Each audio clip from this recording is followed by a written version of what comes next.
தாய் தமிழ் உறவுகளுக்கு வணக்கம். மத்திய அமைச்சர் பதவியேற்கும் தேவேந்திரகுல வேளாளர் என்ற தலைப்பில் இந்த காணொளியை நாம் காண்கிறோம். பிரதமராக 3வது முறையாக நரேந்திர மோடி இன்று மாலை பொறுப்பேற்கிறார்.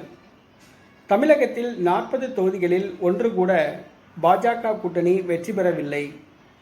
ஆனால் பாரதிய ஜனதா கட்சியை சார்ந்த எல். முருகன், அண்ணாமலை மத்திய அமைச்சராக பதவியேற்கலாம் என்று கூறப்படுகிறது. இந்த சூழ்நிலையில் தென்காசி தொகுதியில் பாரதிய ஜனதா கட்சி கூட்டணியில் போட்டியிட்ட தமிழக மக்கள் முன்னேற்றக் கழக தலைவர் ஜான் பாண்டியன் அவர்கள் மத்திய அமைச்சராக பொறுப்பேற்பார் என்று தகவல்கள் வருகின்றன. அவர் வெற்றி பெறவில்லை. இருந்தாலும் பாரதிய ஜனதா கட்சி தேவேந்திரகுல வேளாளர் சமூகத்தின் வாக்குகளை வருகிற சட்டப்பேரவை தேர்தலில் அறுவடை செய்யும் பொருட்டு அவர்களை கவர்வதற்காக ஜான் பாண்டியன் அவர்களை மத்திய அமைச்சராக்க முடிவு செய்துள்ளதாக கூறப்படுகிறது. வேறு மாநிலத்திலிருந்து அவருக்கு ராஜ்யசபா உறுப்பினர் பதவி வழங்கப்படலாம் என்று கூறப்படுகிறது.